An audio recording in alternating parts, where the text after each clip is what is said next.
Ya, assalamualaikum warahmatullahi wabarakatuh. Di sini saya sebagai Bagus Ragilindrawan dengan NIM 221080 20086. Untuk kelasnya itu di statistik induktif kelas B. Dan dosen pengampunya itu adalah Pak Mahfud Asyari. Nah, di sini saya akan membahas tentang statistik induktif.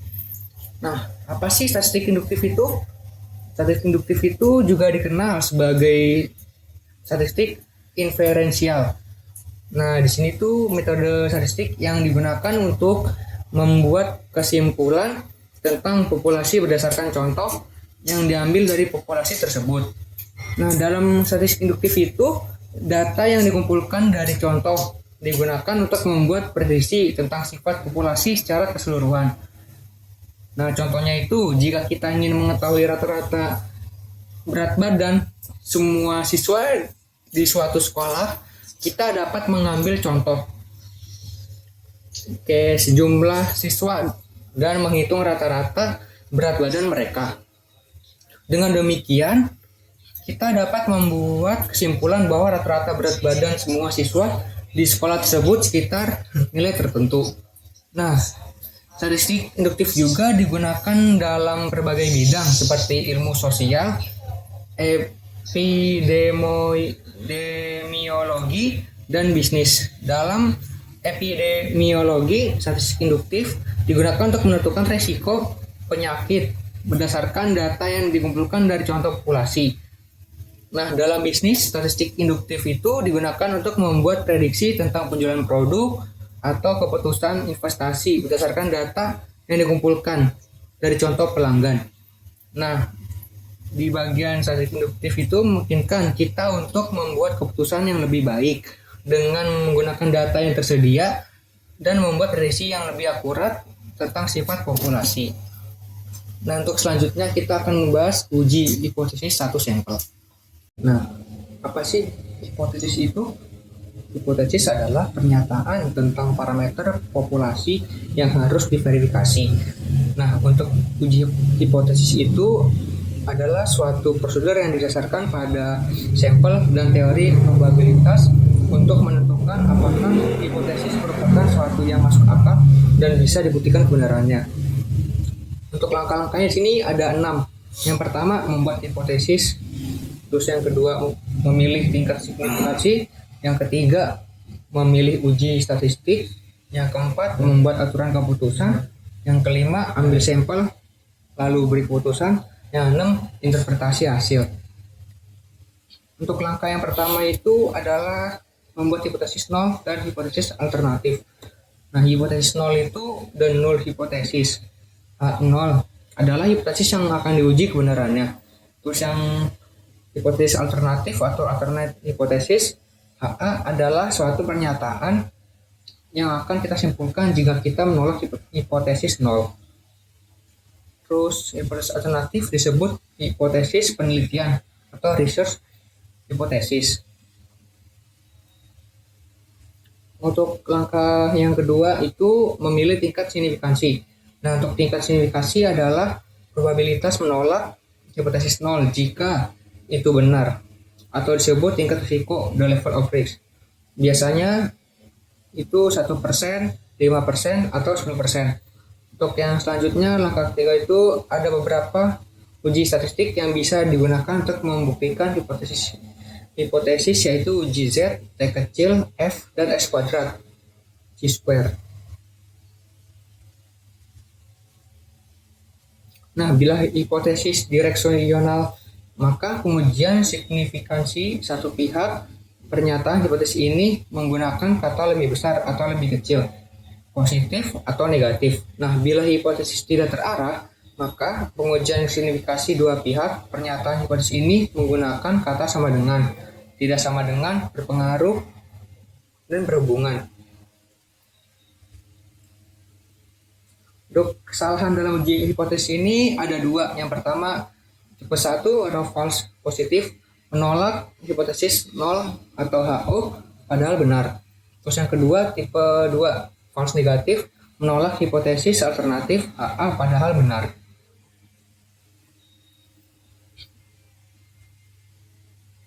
Nah, untuk yang selanjutnya itu ada beberapa uji statistik yang bisa digunakan untuk membuktikan hipotesis, yaitu uji Z, T kecil, F, dan X kuadrat, C square.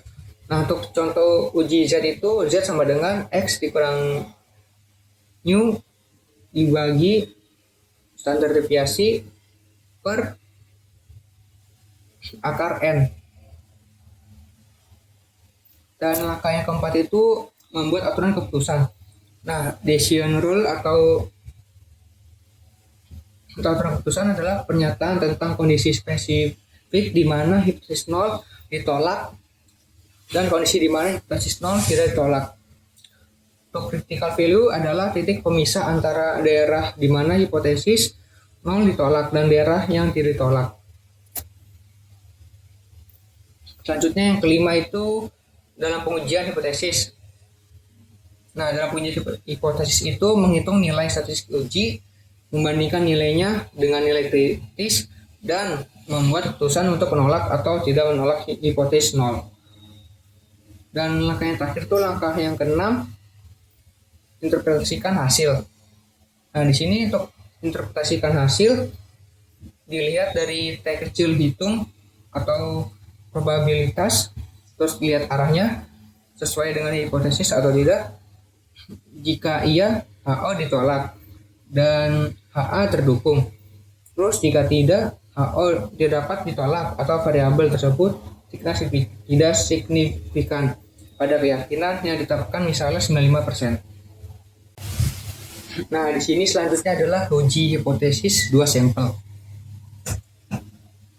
Nah, untuk uji hipotesis 2 sampel itu untuk membandingkan parameter 2 populasi. Nah, kalau yang pertama itu uji hipotesis 1 merupakan uji mencari kebenaran parameter populasi dari statistik sampel seperti uji rata-rata dan uji populasi. Nah, untuk uji hipotesis 2 sampel itu ada dua, yang pertama sampel independen, yang kedua sampel dependen. Nah, untuk langkah-langkahnya itu seperti yang tadi dijelaskan. Yang pertama ada membuat hipotesis, terus yang kedua memilih tingkat signifikansi, yang ketiga memilih uji statistik, yang keempat membuat aturan keputusan, yang kelima ambil sampel terus beri keputusan, terus yang keenam interpretasi hasil. Nah, untuk uji hipotesis sampel independen itu uji sampel besar, distribusi varians, dan uji Z. Dan untuk distribusi varians itu seperti standar deviasi 2 per X 1 dikurang X2 sama dengan standar deviasi 2 per 1 dibagi N per N1 terus ditambah standar deviasi 2 per 2 per N2. Di bagian uji Z itu Z sama dengan X1 dikurang X2 akar standar deviasi 2 per 1 per N1 ditambah standar deviasi 2 per 2 per 2 N2.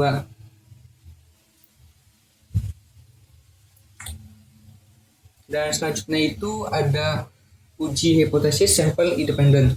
Nah, untuk ini uji sampel kecil, Pooled variance, dan uji T kecil. Dan Pooled variance itu S 2 per P sama dengan kurung buka N1 dikurang 1 kurung tutup. Lalu ada S2 per 1 ditambah N2 dikurang 1 kurang tutup. Terus S2 per 2. Terus itu dibagi N1 tambah N2 dikurang 2. Di bagian T kecil itu X1 dikurang X2 dibagi akar S2 per P kurung buka 1 per N1 ditambah 1 per N2 kurung tutup. Di sini selanjutnya uji hipotesis sampel dependen. Nah, untuk standar deviasinya itu SD sama dengan akar. Ini D kurang D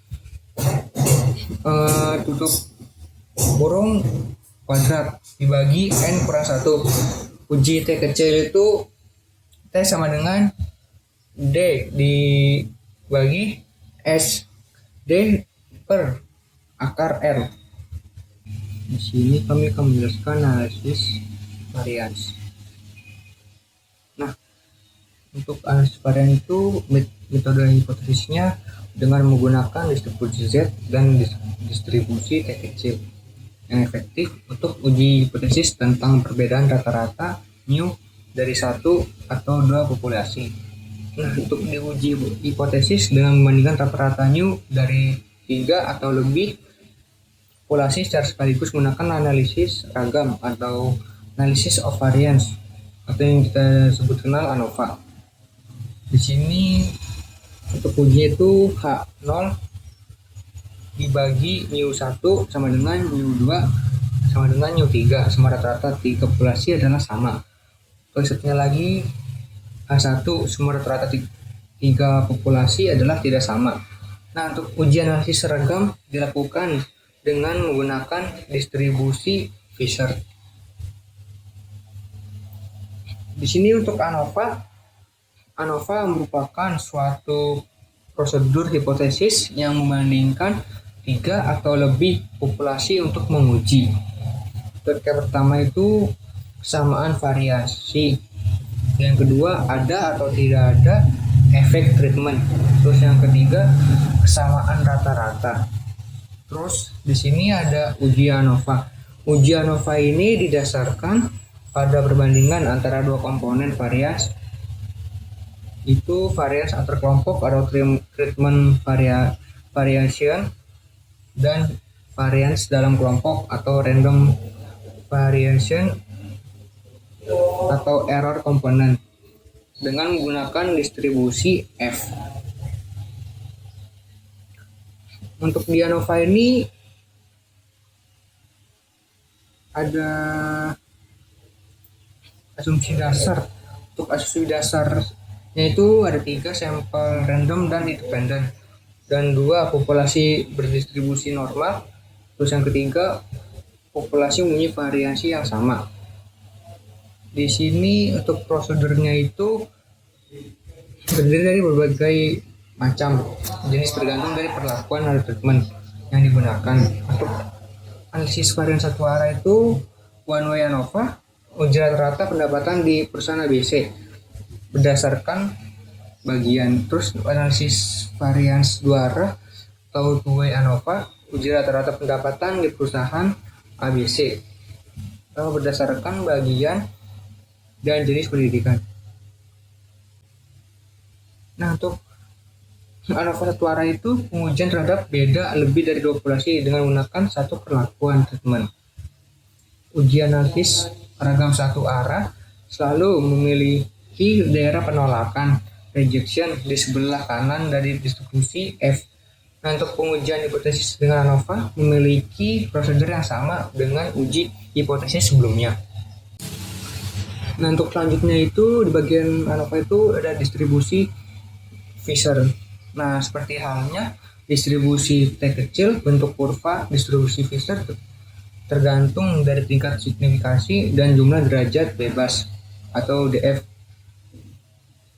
yang terdiri dari 2 derajat bebas, di mana satu sebagai pembilang dan satu sebagai penyebut. Keduanya disebut sebagai parameter distribusi F. Nah, untuk DF ini seperti contohnya dalam kurung buka 8. Nah, di 8 itu pembilang. Nah, pembilang itu K dikurang 1. Dan di sini ada 14. Nah, 14 itu penyebut. Nah, untuk nyari penyebutnya itu N dikurang K.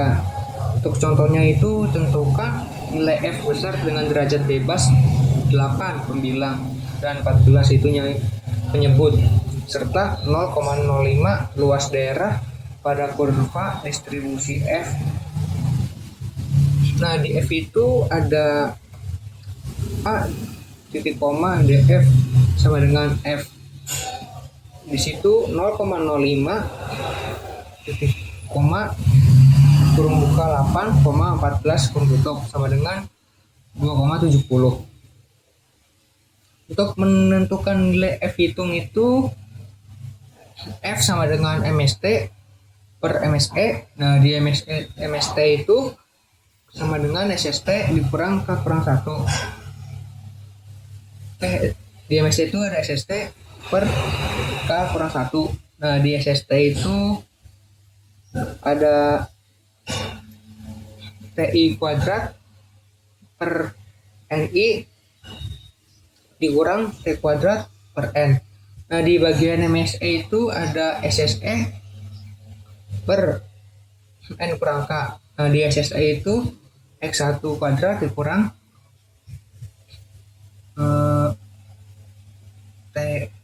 TI kuadrat per NI.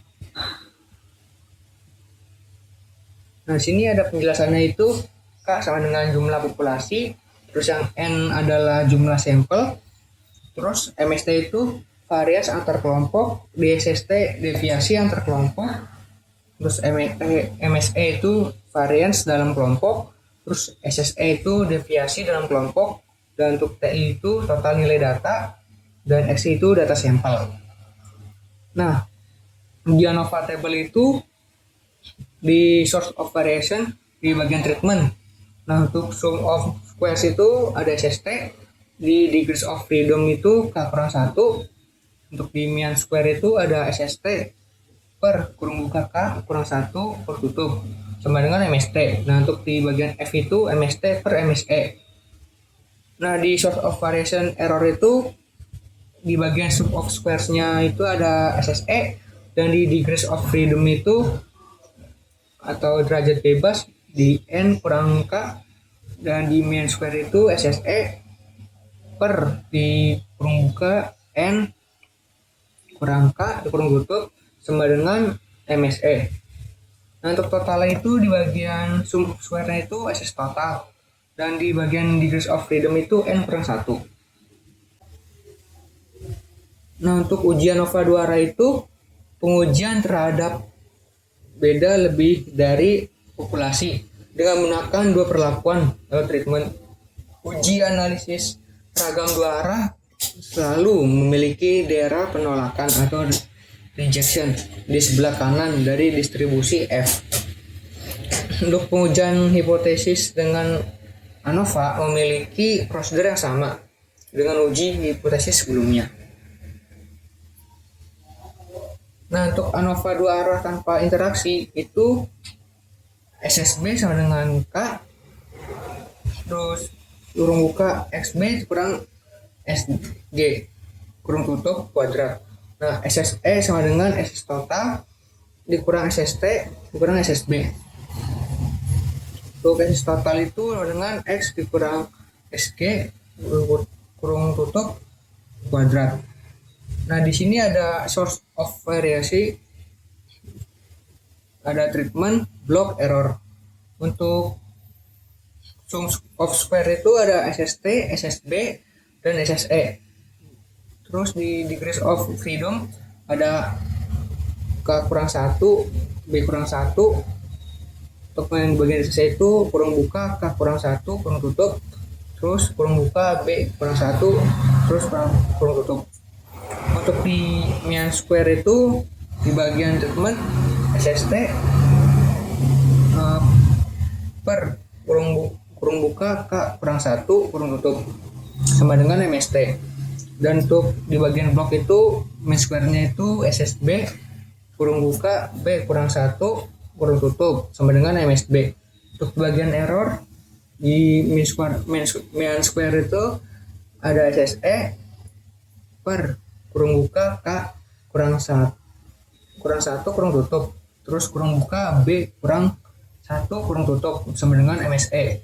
Nah, di bagian F itu di treatment ada MST per MSE, di bagian blok MSB per MSE. Dan selanjutnya ANOVA 2 arah dengan interaksi. Di sini ada SSE sama dengan X dikurang SC kuadrat. Terus di SSI itu SS total dikurang SST SSB kurang SSE. Untuk source of variation itu ada faktor A, terus di sum of square itu SSA, di DF itu K kurang 1, di main square itu ada MSA dikurang SSA per kurung buka K kurang 1 kurung tutup, F-nya itu MSA per MSE. Nah, di bagian source of variation di bagian faktor B itu source of squares-nya itu ada SSB, terus di bagian DF-nya B kurang 1, terus mean square-nya MSB sama dengan SSA per kurung buka B kurang 1 kurung tutup. Nah, di bagian F-nya itu MSD per MSE. Lalu di source of variation interaction di sum of square SSI. Nah, di bagian DF-nya itu di kurung buka K kurang 1 kurung tutup, kurung bukanya B dikurang 1 kurung tutup. Untuk MSI sama dengan SSI per kurung buka K kurang 1 kurung tutup, kurung buka B kurang 1 kurung tutup. Nah, di bagian F-nya itu MSI per MSE. Di bagian error itu ada di bagian sum of square-nya itu SSE. Nah, untuk di DF-nya itu N dikurang KB. Untuk mean square-nya itu MSE sama dengan SSE per kurung buka N dikurang KB kurung tutup. Nah, di totalnya itu ada di bagian DF sama, itu N kurang 1. Cukup sekian dari presentasi saya, kurang lebihnya mohon maaf. Wassalamualaikum warahmatullahi wabarakatuh.